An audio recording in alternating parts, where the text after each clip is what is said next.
My story as a fashion designer is definitely not a typical one. I wasn't trained in fashion. I actually studied math, economics, and statistics, and started a career on Wall Street as a bond trader. So my story as a fashion designer begins 2 years ago. 2 years ago, I woke up in a white room, white sheets, white curtains, white doctors. I didn't know who I was or what happened. I was just born 2 years ago. I had lost my memory and I was paralyzed. I wasn't aware of it. So for 6 months, my parents told me my story. They told me that I used to be a trader in New York. I was making a lot of money. And they told me that before that, I used to live in Norway, where I studied high school and went to college in Minnesota, where I studied economics, math, and statistics. They also told me that I always wanted to be an artist, but they never took me seriously. I've been painting since I was 5 years old, and my work is inspired by Picasso's artwork and Cubism. And when it was time to go to university, I wasn't allowed to study art because it was too superficial and stupid and simple. Coming from West Africa, you're only taken into seriously if you're a lawyer or a doctor or a banker and you're making money. So my parents didn't really value the idea that I was going abroad and I had all these scholarships to go and study art. So I followed their advice and studied math, economics, and statistics and did what would make them happy. I made money and I did all of that. And then 2 years ago, everything ended. So for 6 months, that was the best 6 months in my life because I was just born again and was able to decide what really I wanted to do. They knew that if they told me that I was disabled and that I was this very powerful person before, I was not going to recover. So instead, they played the game and told me I was an artist. They decorated the room like a gallery and had all my paintings in there, and everybody played along for 6 months, telling me that I was an artist, a photographer, a designer, all the things I always wanted to be. So I believed them. They started taking photos of me to make me feel beautiful because I had all these scars. I was missing all my teeth. They would put wigs on my head and a headscarf, take pictures and send them to all these publications. I was disabled in bed with no memories, yet my pictures were posted in all these magazines. And they would show them to me and tell me how important I was when I was alone. After 6 months of going through that, by the end of it, I remembered everything. And I was very grateful for what they did and how they tricked my memory.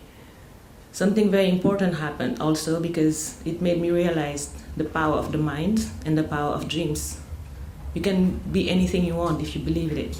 In my case, I wasn't trying to, I was tricked, but I believed I was this amazing artist, and slowly magazine spreads started coming out, picturing me as such, and my pictures started appearing everywhere. I hadn't designed anything yet. I had paintings made from before, and they were being celebrated.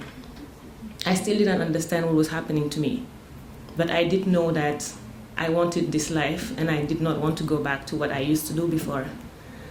This whole time I was on medical leave from my job on Wall Street, and my accident had happened in Senegal. So as soon as I started walking again, I got on a plane, went back to New York and quit my job. It shocked everybody. Because at 22 years old, I was making a 6-figure salary, living in a high-rise, going to work in a limo, having everything most people would dream of. But for me, it wasn't it, and I wanted more. I wanted more impact, more passion, more motivation, more content. And my idea of content is not dollars and fancy zip codes. My idea of content is hope, dreams, opportunities, and chances for everybody, especially women, and my continent and my country.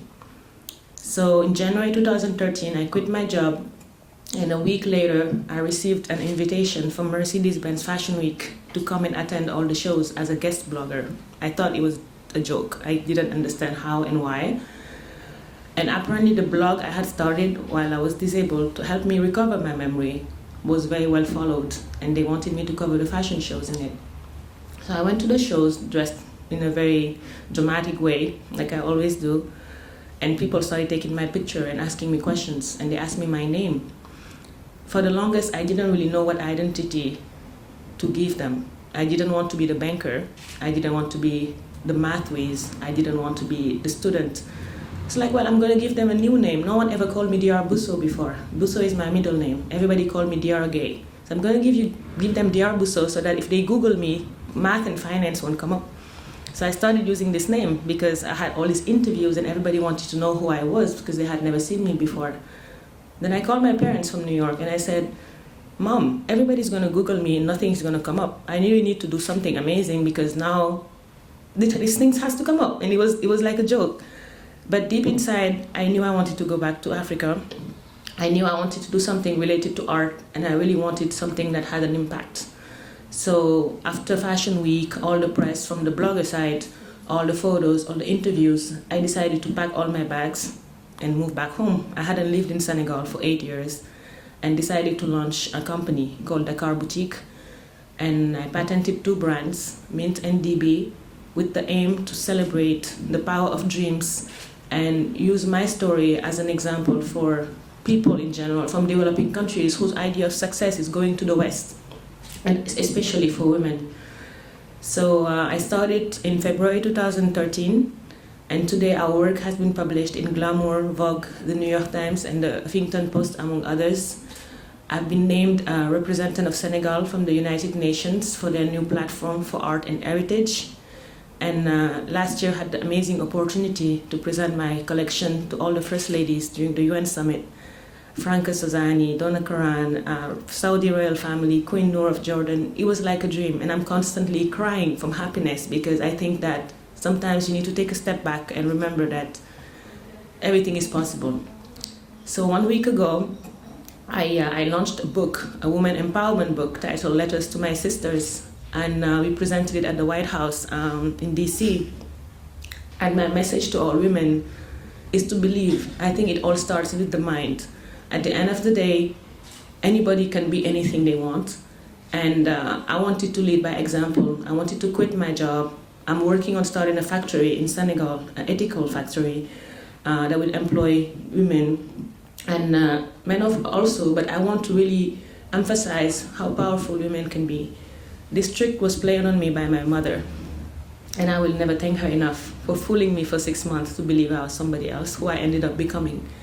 But I think the message here is that sometimes as women we fail to believe how powerful we are, and we don't realize that we can be anything we want. Sometimes I'm trying to just sign contracts, or I'm trying to raise money, and like she said, I'm always asked who my guarantor is in Senegal, and it has to be a man. So I said, okay, I'm not going to raise money with you. I'm going to go somebody else who won't ask me for that. I mean, we should never see anything as an obstacle or as a hurdle.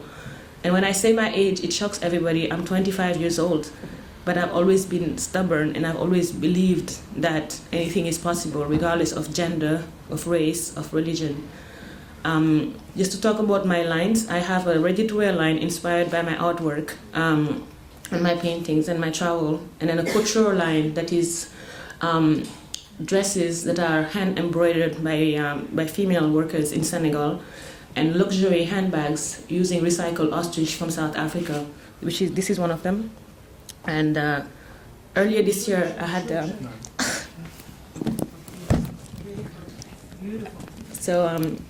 I thought a lot about the idea of luxury. I used to wear all the brand name designers back when I was on Wall Street, and it was always something to show off. But I always also wondered, what is the story behind these shoes, or what is the story behind these bags? And I think we've reached a point where people don't buy into clothes and bags anymore. They buy a story. And I want that story to be a beautiful one, an exemplary one. For example, a bag like this takes over 100 hours to make by hand.